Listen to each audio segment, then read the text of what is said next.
हमारे music director और lyrics writer की टीम भी थी। कहानी के एक एक पहलू को उन लोगों ने बड़ी बखूबी तरीके से सुना, अपने कुछ राय भी दिए। तो ये लगा कि हम लोगों की मेहनत सफल हुई और इस कहानी पे हम लोग पिछले 6 महीने से काम कर रहे हैं। योगेश जी ने जब पहली बार मुझे ये कॉन्सेप्ट, चूँकि योगेश जी का है, तो योगेश जी ने जब मुझे ये कॉन्सेप्ट नरेट किया था कि हम लोग इस सब्जेक्ट पे या इस कहानी पे हम लोग काम करेंगे, और उस कहानी को सुनने के बाद मुझे लगा कि कुछ तो है अच्छा करने का। और सबसे पहले मैं उनको धन्यवाद दूंगा कि उन्होंने मुझे इस काबिल समझा, और मुझे बड़ी खुशी है और मैं अपने आप को बहुत ही सौभाग्यशाली मानता हूँ कि मैं इस फिल्म का हिस्सा हूँ। और इस कहानी पे जब हम लोग एक क्रिएटिव लेवल पे जब डिस्कशन होता था, पूरी डायरेक्शन टीम होती थी, हम लोग एक एक सीन पे बात करते थे और उसके बाद उनके अपने पॉइंट ऑफ व्यू होते थे, मेरे अपने पॉइंट ऑफ व्यू होते थे, हमारी डायरेक्शन टीम के अपने पॉइंट ऑफ व्यू होते थे, और उन सबका निचोड़ एक जो डायरेक्टर का विज़न होता था, और उसके बाद वो बताते थे कि नहीं, आप लोगों के की सोच और मेरी सोच पे ये सीन निकल के आ रही है। तो वहाँ पर प्रश्न चिन्ह लगाना हम लोगों के लिए कोई ज़रूरत ही नहीं रहती थी। तो इस कहानी को योगेश जी ने जिया है। मनोज जी, आपको क्या लगता है या आप क्या बताएंगे कि जब खेसारी जी ने ये स्टोरी का पूरा नरेशन आज सुना, तो उनका क्या एक्सपीरियंस रहा, उनका क्या आउटलुक रहा, उनकी क्या सोच रही, कुछ उस बारे में आप बताइए कि खेसारी जी को कैसा लगा और उनके क्या एक्सपीरियंस रहे। खेसारी जी के एक्सपीरियंस की बात जहाँ तक बात करें तो वो कहानी सुनने के बाद उन्होंने ये कहा योगेश जी को कि भाई आपकी कहानी का स्क्रीन प्ले एकदम टाइट है, जहाँ पर कहीं पर भी कोई ऐसी गुंजाइश नहीं है कि ये सीन खराब है चाहे ये सीन खराब है। आपने इतनी तैयारियां की, और ये मैं पहले भी कई बार कह चुका हूँ और अभी भी कह रहा हूँ कि जिस तरह से हमारी भोजपुरी सिनेमा का जो जॉनर है वो मसाला है, और हिंदी फिल्मों का भी जॉनर मसाला है जो सबसे बड़ा हिट है। चाहे आप 70 से 90s का दौर देखिए जहाँ पर फिल्म इंडस्ट्री ने काफ़ी ग्रोथ किया था, और आज भी 100 CR की जितनी भी फिल्में हैं उनका सबका जॉनर मसाला है। तो यहाँ पर मैं यही कहूँगा कि हमारे डायरेक्टर भी पूरे के पूरे मसाला हैं, क्योंकि एडिटर वो हैं, एक्टर वो हैं, कलरिस्ट वो हैं, थिएटर उन्होंने किया है, और एक स्क्रिप्ट को लेके जो कमांड की बात होती है, तो वो जो सारा एक्सपीरियंस, वो जो सारा निचोड़ वो स्क्रिप्ट पे होता है। हम राइटर्स को जब कभी कोई कॉन्सेप्ट डेवलप करने को दिया जाता है तो ये हमारा एक सोच होती है, क्योंकि हम उस कॉन्सेप्ट में बंधे हुए होते हैं कि हमको यहाँ तक सोचना है या इस लाइन पे लिखना है ये।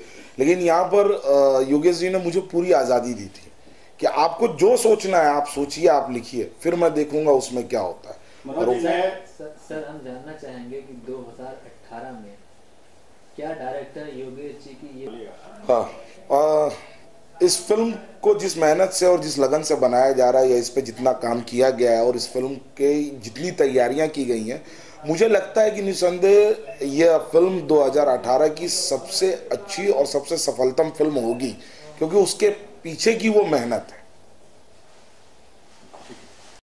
समर जी, सुनने में आया है कि दबंग सरकार में एक आप बहुत अहम भूमिका निभा रहे हैं, एक अहम किरदार निभा रहे हैं, तो आपका क्या सफ़र रहा, आपका क्या एक्सपीरियंस रहा जब आपको डायरेक्टर मिले और आपने पहली बार उनसे उस रोल के बारे में, उस अहम किरदार के बारे में सुना, और जब आप कैसे डायरेक्टर योगेश राज को जानते हैं या क्या उनके बारे में कहना चाहेंगे? सबसे पहले तो समर चतुर्वेदी की तरफ से आप सबको नववर्ष की हार्दिक शुभकामनाएं। नव वर्ष आपके लिए मंगलकारी हो, आप सब स्वस्थ रहें, मस्त रहें और व्यस्त रहें। योगेश को मैं पिछले 15-16 साल से जानता हूँ। मैं और योगेश इसलिए बोल रहा हूँ क्योंकि वो मेरे बहुत करीबी और दोस्त छोटे भाई हैं। जब मैं बॉम्बे आया था तब उन्हीं दिनों वो भी बॉम्बे आए हुए थे और हम लोगों का संघर्ष तकरीबन साथ शुरू हुआ था। मैं भोजपुरी सिनेमा करने लगा और वो अपना संघर्ष जारी रखे। फिर कहीं ना कहीं पारिवारिक कारणों के कारण वो वापस लखनऊ चले गए। फिर वो जब आए तो एक कलाकार का विस्तार हुआ निर्देशक के रूप में। अगस्त 2017 को वो आए और आके उन्होंने फ़ोन किया कि मैं फलाना होटल में ठहरा हूँ भैया और आके मुझसे मिलिए। मैं जाके मिला, उन्होंने मिले, बहुत सालों बाद मिले थे, गले मिले, गिले शिकवे हुए। फिर उसके बाद उन्होंने एक 1 लाइन कहानी सुनाई। मैंने कहा बहुत अच्छी यार। बोले बस आपका छोटा भाई डायरेक्ट कर रहा है। अंदर से खुशी भी हुई, एक सडनली नीचे पैरों के नीचे भूकंप सा भी आया कि एकदम से ये क्यों। तो बोले क्यों, कुछ दिक्कत है क्या? मैंने कहा नहीं दिक्कत नहीं है, पर चलिए अच्छा है, एक कलाकार का विस्तार निर्देशक के रूप में हो रहा है, इससे अच्छी और क्या बात होगी, पर आप कर पाएंगे? बोले आपको मेरे पे भरोसा नहीं है। मैंने कहा भाई भरोसा अपने आप से ज़्यादा आप पे है, पर चलिए अच्छी बात है। तो उन्होंने कहानी जो सुनाई, उस कहानी में एक किरदार था, उन्होंने कहा ये किरदार आपको करना है। तो मैं अपने आप को बहुत सौभाग्यशाली मानता हूँ कि मुझे इस लायक समझा कि हाँ मैं आपको ये किरदार दे रहा हूँ और आप ये किरदार करिए। तो मेरे लिए एक चुनौती भी है, मेरे लिए एक जिम्मेदारी भी है कि मेरे भाई जो अब कैप्टन ऑफ द शिप हैं, मतलब आप यही कह सकते हैं कि धोनी की, विराट कोहली की कैप्टनसी में खेलेगा। तो अब योगेश कैप्टन है और वो जैसा बताएंगे मुझे उनका ऑर्डर मानना है और करना है। तो समर जी, जब आप योगेश जी से एज अ डायरेक्टर सामने मिले, जो योगेश जी आपको पता चला कि योगेश जी जो हैं वो डायरेक्शन में जा रहे हैं और उनके बारे में काफ़ी कुछ आप जानते थे, तो क्या लगा, ऐसा डिफरेंस, क्या अंतर ऐसा लगा जो आपको इस चीज़ के लिए बताने के लिए मजबूर करता है कि ऐसा क्या अंतर लगा जो और डायरेक्टरों में आपने नहीं देखा? देखिए सबसे पहला अंतर तो यही है कि मैं उनको बहुत अच्छे से जानता हूँ, बहुत कंफर्ट जोन है, उनके पास एक समग्र जानकारी है क्योंकि वो बहुत सालों तक एडिटर रहे, तो उनको पता है कि चीज़ कहाँ से कितने तक लेनी है और कितने पे कट हो जानी है। प्लस उनका खुद का एक अपना क्रिएटर लैब है जो उन्होंने लखनऊ में खोला है, जिसके वो खुद ओनर है। आर्टिस्ट हैं, कलाकार हैं, तो कलाकार की संवेदनाएं पकड़ना उन्हें बहुत अच्छे से आता है। बिहाइंड द कैमरा चीज़ें उनको पता है, तो सिर्फ फ्रेमिंग करके चीज़ों को सजाना ही है, इम्प्लीमेंट ही करना है। तो मतलब ये मैं कह सकता हूं कि, इसलिए नहीं कह रहा कि मैं बायस होकर ये कहूं कि मैं योगेश जी को बहुत अच्छे से जानता हूं, कहीं ना कहीं आदमी अपनी एक संपूर्ण तैयारी के साथ उतरा है कि एक कलाकार भी जब एक कैरेक्टर को जीने जाता है तो वो अपनी पूरी तैयारी के साथ उतरता है। जैसे मैंने सुना है कि इस फिल्म के जो हीरो हैं हमारे प्यारे केसारी लाल जी, वो अपनी फिजिक पे बहुत मेहनत कर रहे हैं इस फिल्म के लिए। तो जब एक कलाकार की तैयारी होती है तो निर्देशक तो पूरा सिनेमा, पूरा कैनवास देखता है, तो वो कैप्टन बनना आसान नहीं है। सिर्फ एक्शन कट नहीं बोलना है, आपको एक निर्देशक के रूप में आपके सिनेमा के छोटे से छोटे और बड़े से बड़े हर कैरेक्टर को जीना है। तो मुझे लगता है कि योगेश जी ने वो तैयारी, उनकी आंखों के अंदर वो आग, वो जुनून, वो पैशन है, और मैं बिल्कुल स्वागत करता हूं खुले दिल से कि चलिए हमारी जनरेशन का कोई नया बंदा आ रहा है, काम कर रहा है, सोच बदल रही है, देश बदल रहा है, तो प्लीज अब सिनेमा भी बदलेगा और अच्छा सिनेमा आएगा जो शायद लोगों को सिर्फ मनोरंजन और सिर्फ मनोरंजन देगा। तो हाँ, योगेश जी अपनी पूरी तैयारी, अपने पूरे समर्पण और अपने पूरे जज्बे के साथ इस दबंग सरकार सिनेमा में आ रहे हैं। समर जी, आपने 2017 जुलाई में उनसे मिले थे, अब तक तो आपको पूरी स्टोरी और सब कुछ बता दिया गया है। आपको क्या लग रहा है कि जो दबंग सरकार है वो कितना और पिक्चरों से कितनी डिफरेंस है या कितना अलग है, आपको क्या लग रहा है? तो आप पूरी स्टोरी के बारे में जान चुके होंगे। देखिए, एक निर्देशक जो होता है वो कहीं ना कहीं बहुत अच्छा कथाकार होता है। वो स्टोरी को कैसे नरेट कर रहा है या लोगों को कैसे बता रहा है। ये कहानी अगर देखने जाएं सतही तौर पे तो बहुत आम सी कहानी है, लेकिन उस कहानी के अंदर, जैसे अभी तक आपने जितनी भी रोमांटिक कहानियां देखी होंगी, उसके अंत दो ही होते हैं, या तो अंत में मिलन हो जाता है या अंत में बिछो होता है। ये कहानी सतही तौर पे देखने पे लगता है कि नहीं यार, सिंपल सी कहानी है, लेकिन उसके अंदर इतना ताना बाना बुना गया है, इतने, मैं ये कह सकता हूं कि मसाले डाले गए हैं, इतने नए एंगल हैं कि जो दर्शकों को कहीं ना कहीं बांध के रखते हैं।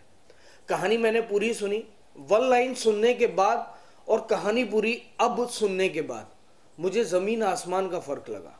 मैंने खुद कहा कि यार ये जो सुनाई थी उसके बाद इन 6-4 महीनों में जो डेवलपमेंट हुआ है वो तो बहुत तगड़ा हुआ है और चीज़ें, कहानी एकदम से बदल गई हैं। तो हाँ, ये चीज़ें होती हैं कि मैं ये नहीं कहूँगा कि अलग सिनेमा है, लेकिन हाँ ये ज़रूर कहूँगा कि दबंग सरकार बेहतर सिनेमा है, और जिन लोगों को बेहतर की उम्मीद है उस कसौटी पर ये ज़रूर उतरेगी और लोगों का प्यार मिलेगा। अब तक केसारी जी की भी ज़िंदगी में मैंने जितना उनको फॉलो किया है या जितना साथ में उनके काम किया है, ऐसा कुछ सिनेमा नहीं आया है। तो हाँ, ये हम सब के लिए एक अच्छा है कि एक अच्छा सिनेमा बन रहा है, और मैं अपने आप को गौरवान्वित महसूस करता हूँ कि मैं इस फिल्म का हिस्सा हूँ। सर, नए साल पे आपको जो फिल्म का तोहफा मिला है, आपको तो मिल गया, आपके चाहने वालों को आपका तोहफा मिला? 2018 में तमाम उन सारे अपने चाहने वाले और दर्शकों के लिए ऊपर वाले से यही प्रार्थना करता हूं कि 2018 उनके लिए बहुत मंगलकारी, स्वस्थकारी और आनंदकारी हो। मस्त रहें, व्यस्त रहें और स्वस्थ रहें। प्रणाम। आज आप नरेशन के लिए गए थे, योगेश साहब क्या कहेंगे? खेसारी जी के साथ बैठकर आपकी 5 घंटे मीटिंग रही, इसके बारे में मैं बहुत, पहली चीज़ तो मैं बहुत खुश हूँ इस बात को लेके कि जैसा मैंने सुना था और जैसा मैंने सोच के रखा हुआ था कि ऐसा होगा और ऐसा होगा, एग्जैक्ट वैसा ही हुआ। और जो भी चीज़ें थी मुझे बहुत अच्छी लगी, क्योंकि खेसारी जी ने जैसा मैंने सोचा था वैसा ही हुआ। मेरी सोच ये थी कि जब मैं खेसारी जी को पूरी फिल्म नरेट कर रहा हूँगा तो उनका इंटरेस्ट बढ़ता चला जाएगा, और एग्जैक्ट वैसा ही हुआ। शुरुआत में खेसारी जी ने कहा आइए बैठते हैं, तो मुझे लगा हो सकता है भाई के पास टाइम कम है और उनको अर्जेंट जाना भी है, तो मुझे लगा कि हो सकता है घंटे 2 घंटे में हमको स्टोरी ख़त्म करनी पड़े। तो मैंने खेसारी जी से पूछा कि भैया आप कैसे नरेशन चाहते हैं, स्टोरी बेस में आपको नरेशन दूं या फिर आप स्क्रीन प्ले सुनना चाहते हैं? तो उन्होंने कहा योगेश जी आप जो है निश्चिंत होकर बैठिए और मैं पूरी फिल्म का एक एक लाइन और नरेशन, स्क्रीन प्ले सब सुनना चाहूँगा। देन मेरा कॉन्फिडेंस और बढ़ गया। जैसे ही मैंने नरेशन शुरू किया, खेसारी जी के अंदर एक एनर्जी आई, उस एनर्जी को देख कर मेरे अंदर भी एनर्जी आ गई, और मैं अगर 100% पे काम कर रहा था तो अपने आप 200% का जो एनर्जी होता है फ्लो मेरे अंदर आ गया। जैसे ही मैंने स्टोरी पे आगे बढ़ रहा था, खेसारी जी का इंटरेस्ट डेवलप होता जा रहा था, तो मुझे लग रहा था कि यार मैंने जो 8 महीने 10 महीने मेहनत करी हुई है, आज वो सफलता की ओर बढ़ती हुई दिखाई पड़ रही है। तो होता है कहीं ना कहीं डायरेक्टर के अंदर होता है कि जब वो किसी सेलिब्रिटी को या अपने स्टार कास्ट को, जो कि उसकी फिल्म का सुपरस्टार है, उसको नरेशन देगा, नरेट करेगा स्टोरी, तो कहीं कुछ ऐसा ना हो कि जो अपना स्टार है उसमें से कुछ बग्स निकाले, कुछ कमियां निकालें, कुछ करेक्शन के मोड पे बात करे। बट थैंक गॉड और थैंक टू खेसारी जी कि उन्होंने मेरी पूरी स्टोरी को बहुत ध्यान से समझा और 5-6 घंटे का फुल नरेशन लिया, विद एक्शन, विद कोरियोग्राफी, क्या मेरा कॉस्ट्यूम है, क्या फाइट सीक्वेंस है, उन्होंने हर चीज़ डिटेल में हमसे पूछी, क्योंकि उनका इंटरेस्ट बढ़ता जा रहा था। और फाइनली जब हमने स्टोरी नरेट किया तो वो खड़े हो गए और उन्होंने कहा योगेश जी बहुत अच्छी स्टोरी है और मुझे सीरियसली ये स्टोरी बहुत पसंद आई, और मैं आपके साथ जितना सपोर्ट मेरी तरफ से हो सकता है मैं पूरी सपोर्ट की तरीके से आपके पूरा सपोर्ट देके आपकी इस फिल्म में काम करूंगा। बाकी आपको जिस लुक पे, जिस चीज़ पे आपको मुझसे सजेशन अगर कोई लेना हो तो आप बड़े आराम से ले सकते हैं, और मुझे लगता नहीं कि किसी भी तरीके की सजेशन की ज़रूरत है। हाँ, कुछ पॉइंट्स हैं जहाँ पर मैं उनका सपोर्ट चाहता हूँ और सजेशन चाहता हूँ, और उन्होंने वहाँ पर काफ़ी सपोर्ट किया।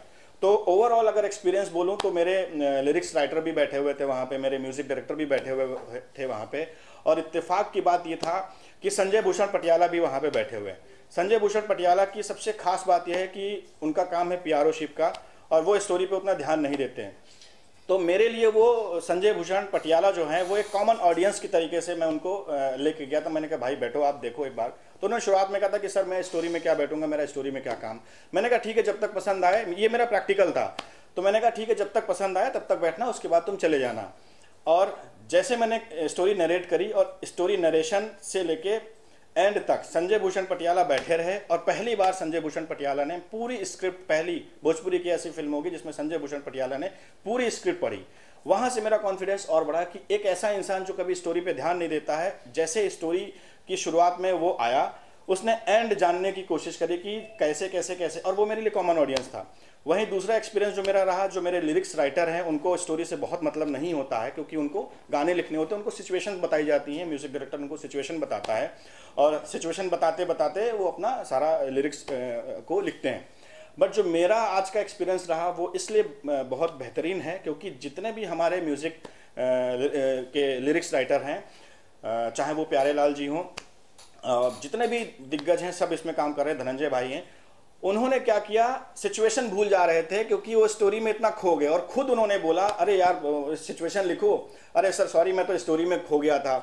तो वो भी मेरा एक अच्छा एक्सपीरियंस रहा कि हाँ ठीक है, मेरे पास कॉमन ऑडियंस बैठा हुआ था और वो भी एक अच्छा रिस्पांस दे रहा था, तो मेरा कॉन्फिडेंस और बढ़ गया। तो मैं आज इस जगह पे पहुंच गया हूं कि हाँ मेरी स्टोरी में दम है, कॉन्फिडेंस बढ़ गया है, और काफ़ी लोगों ने सराहा भी, और बड़े बड़े दिग्गजों से भी मैंने उसको वेरीफाई कराया, सब बहुत खुश हैं। उसकी मैं जो भी कमियां थीं वो लगभग ख़त्म हो चुकी हैं। और मेरी तरफ से अगर बात करें तो दबंग सरकार एक ऐसी स्टोरी है जो भोजपुरी में अभी तक नहीं आई है। सिनेमा बदलेगा नहीं बदलेगा ये एक अलग बात है, बट हाँ एक बेहतर सिनेमा, एक अच्छी स्टोरी लेके आ रहा हूँ, फिल्म बना रहा हूँ, निर्देशन कर रहा हूँ, और आज मैं बहुत खुश हूँ। और मैं खेसारी जी को फिर से धन्यवाद देना चाहता हूँ कि उन्होंने मेरे जैसे नए डायरेक्टर को इतना टाइम देकर और स्टोरी पे पूरा ध्यान देकर पूरी स्टोरी सुनी। आखिरी सवाल आपसे ये है कि दबंग सरकार, सुना है सलमान खान की फिल्म दबंग 2 के आगे की कहानी है? देखिए सलमान खान जी तो बहुत बहुत बड़े सेलिब्रिटी है, बहुत बड़ी सेलिब्रिटी हैं, मैं उनकी बहुत रिस्पेक्ट करता हूँ। देखिए स्टोरी जो होती हैं वो कहीं ना कहीं कुछ मेरे में होगा, कुछ उनके में होगा, कुछ उनके में होगा। दबंग 2, दबंग फर्स्ट बहुत अच्छी स्टोरी थी, बट मैं ये कहना चाहता हूँ कि जो मेरी दबंग सरकार है वो थोड़ा सा सलमान खान जी की जो फिल्म दबंग है उससे अलग है। हाँ इंस्पायर हो सकती है, उनकी कुछ चीज़ें मुझे बहुत अच्छी लगती हैं, जो गेटअप उन्होंने किया था वो सब चीज़ें हो सकती है, क्योंकि मैं एक निर्देशक हूँ, मैं अपने एक्सपीरियंसेस इधर उधर से ही लेता है। जो भी निर्देशक होता है वो अपने एक्सपीरियंसेस इधर उधर से लेता है, तो मैं अपने एक्सपीरियंसेस जितने भी हैं वो मैं उनकी फिल्म से ले सकता हूं, बट स्टोरी मेरी बिल्कुल भी मैच नहीं करती, और ना तो 3 का पार्ट है ना 2 का पार्ट है। मेरी स्टोरी इंडिपेंडेंट अपनी एक स्टोरी है, और इस स्टोरी का किसी की भी स्टोरी से कोई भी कहीं पे भी ना तो कंपटीशन है और ना कोई भी किसी भी जगह पे बिल्कुल भी मतलब इक्वल नहीं है। तो हम ये देखने को मिलेगा खेसारी जी सलमान खान के डिजाइन में आएंगे? नहीं, बिल्कुल खेसारी जी सलमान खान जी के डिज़ाइन पे नहीं आएंगे। सलमान खान जी अलग हैं, उनका टेक्सचर, उनका लुक अलग है। हमारे खेसारी भाई का टेक्सचर लुक अलग है। हाँ ये मैं कह सकता हूँ कि खेसारी जी का अभी तक ये टेक्सचर उनकी किसी भी फिल्म, क्योंकि मैंने लगभग खेसारी जी की, निरहुआ जी की, पवन जी की, लगभग सबकी 100-150 फिल्में मैंने देखा है, उस पर रिसर्च किया है। तो इतना मैं गारंटी के साथ कह सकता हूं कि जो खेसारी जी का ये लुक है दबंग सरकार का, वो अभी तक ऐसा लुक आया नहीं है, और ये खेसारी जी का एक डिफरेंट लुक मार्केट में आएगा जिसका नाम होगा दबंग सरकार। और जैसे हमारे जो अमिताभ बच्चन जी हैं, सलमान खान जी हैं, या अपने शाहरुख खान जी हैं, इन सब की जो अच्छी फिल्में, बड़ी फिल्में हुई हैं, जैसे बादशाह, आपको सलमान खान जी, वो शाहरुख खान जी की बादशाह हो गई, और ऐसे जो टाइटल मिल जाते हैं, तो इतना मुझे कॉन्फिडेंस है अपने ऊपर कि जब ये दबंग सरकार मिलेगी तो दबंग सरकार का टाइटल खेसारी जी के साथ जुड़ेगा ज़रूर, और लोग अप्रिशिएट करेंगे, और कॉमन ऑडियंस, कॉमन जनता और हर तरीके की जो ऑडियंस है इसको पसंद करेगी। Thank you. नमस्कार, प्रणाम। हम हैं धनंजय मिश्रा, संगीतकार, और आप सबके प्रणाम करते हुए आप सबके नया वर्ष 2018 के बहुत बहुत हार्दिक शुभकामनाएं। हम आज चर्चा करत तनी दबंग सरकार के। एगो हमार फिल्म आए वाली भी है दबंग सरकार, जेकर डायरेक्टर बने योगेश जी। ऊपर कुछ ओकर जब पहली बार हम योगेश जी से मिलने तब हम आपके बताएं कि कहानी कैसन, ओकर म्यूजिक कैसन, ओकरा बारे में बताएं। उससे पहले हम धन्यवाद देहल चाहब अपना डायरेक्टर साहब के, योगेश मिश्रा जी के, कि जे हमके ए लायक समझ लें कि हम दबंग सरकार के पार्ट बन सकें, हम दबंग सरकार के म्यूजिक बना सकें।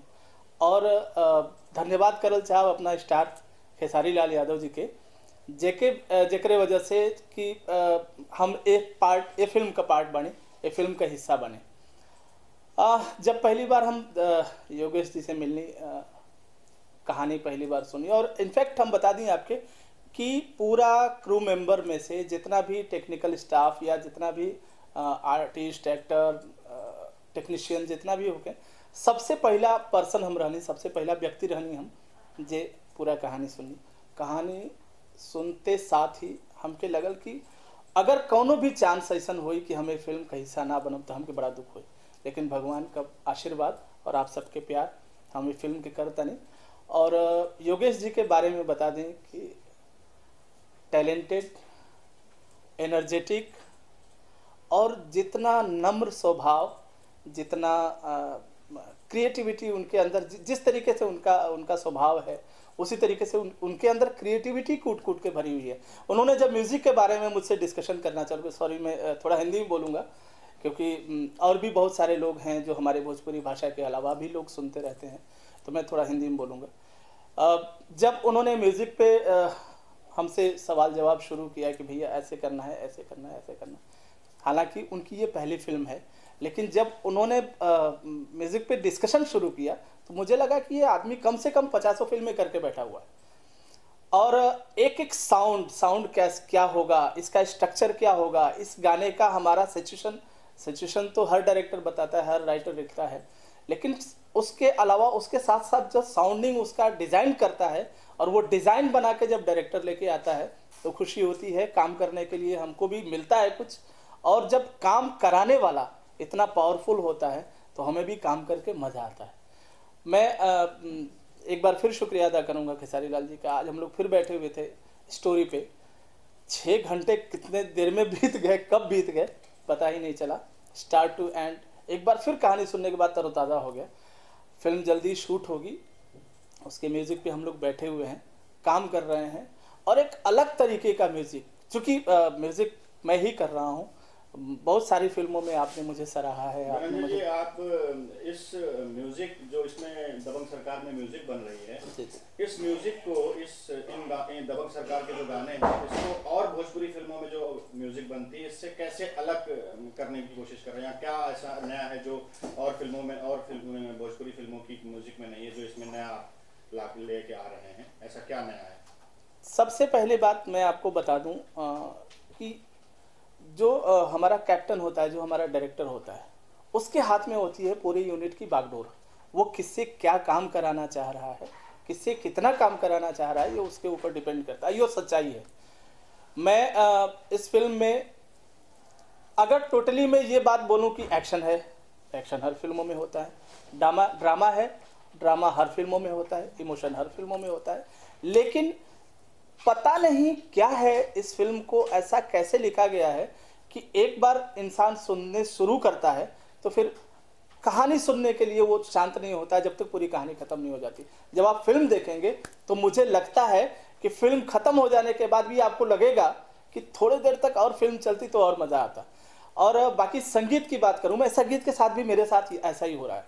नॉर्मली रोमांटिक गाने बनते हैं, आइटम सॉन्ग होते हैं, सिचुएशनिक सॉन्ग होते हैं, इमोशनल सॉन्ग होते हैं, सॉफ्ट रोमांटिक सॉन्ग होते हैं, और थोड़ा छेड़छाड़ के भी गाने होते हैं, वही गाने हैं। लेकिन जब मैंने एक बात अभी बोला कि साउंड डिज़ाइनिंग बहुत इंपॉर्टेंट है। जब डायरेक्टर साउंड डिज़ाइन करके बैठा हो तो म्यूज़िक डायरेक्टर के लिए टफ हो जाता है, और जब डायरेक्टर के दिमाग में वो साउंड का डिज़ाइन करके लेके आया, घर से होमवर्क करके आया है कि मुझे ऐसा साउंड चाहिए फिल्म में, मुझे इस टाइप का साउंड चाहिए, मुझे इस टाइप के गाने चाहिए, इस टाइप की कंपोजिशन चाहिए, इस टाइप का उसका रिदम स्टेटस होगा, तो ये सारी चीज़ें जब डायरेक्टर अपने बना के लेके आता है तो हमें भी काम करने में मज़ा आता है कि हम किसी ऐसे टैलेंटेड आदमी के साथ, ऐसे गुणी आदमी के साथ काम कर रहे हैं, ऐसे गुणी आदमी के साथ काम कर रहे हैं जिसको हमारे काम की वैल्यू पता है। धनंजय जी, आप काफ़ी पुराने म्यूजिक डायरेक्टर हैं, क्या आपको लगता है कि भोजपुरी की जो म्यूजिक है उसमें कुछ बदलाव लाना चाहिए? सर, परिवर्तन संसार का नियम है और परिवर्तन होता रहा है। जो हमारा म्यूज़िक 1999, 1998, 2000 का था, आज का नहीं है। 2006-07 का था, वो आज का नहीं है। जो आज का है, आज के 7 साल 8 साल बाद नहीं होगा। साउंड डिज़ाइन मैं बार बार कह रहा हूँ कि पैटर्न वही होते हैं, म्यूज़िक वही है, सारे गामा पौधा नहीं। ये 7 सुरों के अंदर ही हमको जीना है। हम जीते थे, जीते हैं, जीते ही रहेंगे। इसके अलावा 8वां सुर होने से रहा। लेकिन इस 7 सुरों को आप कैसे डिज़ाइन करते हैं, इन 7 सुरों को, इसी पैटर्न्स को, इसी रिदम को, इसी फोक म्यूज़िक को आप डिज़ाइन कैसे करते हैं, ये आपकी काबिलियत है। धनंजय जी, आपकी म्यूजिक में लिरिक्स राइटर कौन कौन होंगे, उनके बारे में कुछ बताइए। और जब उनको आपने इस फिल्म के बारे में, कुछ कहानी के बारे में बताया तो उनका क्या एक्सपीरियंस रहा? मैं संजोग से आज ही हम लोग बैठे हुए थे हमारे पूरी यूनिट के साथ, जो मेरी म्यूज़िक डायरेक्टर की जो यूनिट होती है, मतलब संगीतकार और हमारे गीतकार। मैं आपको उनका नाम बता दूं, प्यारे लाल कवि जी बहुत ही मजे हुए गीतकार, बहुत ही शोहरत वाले गीतकार। आज़ाद सिंह को किसी परिचय के मोहताज नहीं, श्याम देहाती किसी परिचय के मोहताज नहीं, पवन पांडे किसी परिचय के मोहताज नहीं। ये चारों लोग हमारे फिल्म में गाना लिख रहे हैं और इनफैक्ट हम लोग टाइटल सॉन्ग तो लगभग कंप्लीट भी कर चुके हैं। और बाकी जो भी लोग जिन्होंने कहानी सुनी, आज पहली बार मैं देखा कि कहानी को जब हमारे डायरेक्टर साहब नरेट कर रहे थे तो हमारे राइटरों ने बीच बीच में इंटरेस्ट लेते हुए कि यहाँ सर ऐसे हो सकता है क्या, यहाँ और क्या होगा, तो इट मीन्स कि वो भी कहानी में जुड़े हुए थे। और जब गीतकार, संगीतकार, डायरेक्टर, हीरो, हीरोइन, सारे क्रू मेंबर, सारे टेक्नीशियन, सारे आर्टिस्ट जब कहानी में डूबते हैं तो ऑलमोस्ट ऑब्वियसली एक अच्छी फिल्म बनती है। और हमारी कोशिश है कि एक अच्छा संगीत दें, एक अच्छी फिल्म बनाएं ताकि आपको पसंद आए। विरंजन जी, आप अपनी ऑडियंस को नए साल के उपलक्ष्य में क्या कहना चाहेंगे?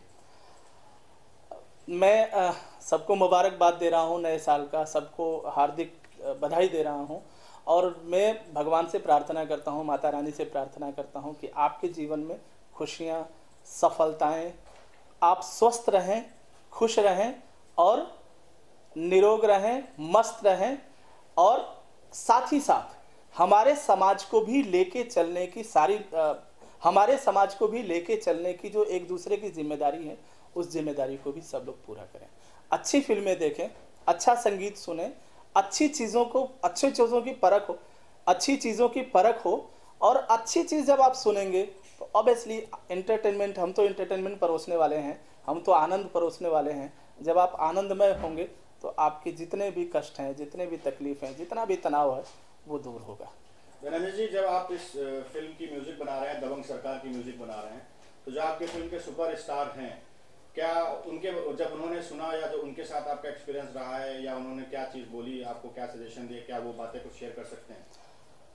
मैं खेसारी लाल जी को जितना मैंने जाना है, जितना मैंने समझा है, मुझे लगता है कि वो आदमी इतना समर्पित है। वो पहला इंसान मैंने देखा जो संगीत के प्रति, फिल्म के प्रति, गीत के प्रति, गाने के प्रति इतना समर्पण की भावना है, इतना डेडिकेशन।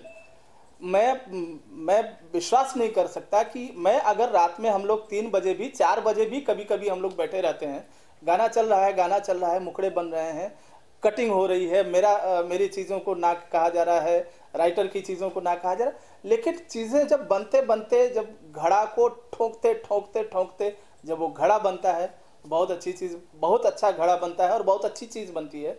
और ऐसे ही हमारे जो स्टार हैं खेसारी लाल जी के बारे में मैं सिर्फ इतना ही बताऊं कि अगर उनको कह दिया जाए कि बैठते हैं म्यूज़िक पे, तो वो अपना सब कुछ काम, सारा काम छोड़ के म्यूज़िक पे बैठ जाएंगे। फिल्म के लिए करना है, शूट पे भी मैंने सुना है, मैं तो शूट से मेरा मतलब नहीं है, लेकिन मैंने ऐसा सुना है कि अगर शूट पे उनको कुछ कहा जाए तो वो अपने तरफ से 100% और भी बढ़ा के देते हैं। तो ये डेडिकेशन है, ये समर्पण है, हर कलाकार के अंदर होनी चाहिए। और जब हम लोग साथ में बैठते हैं गाने पे तो हमें नज़र आता है।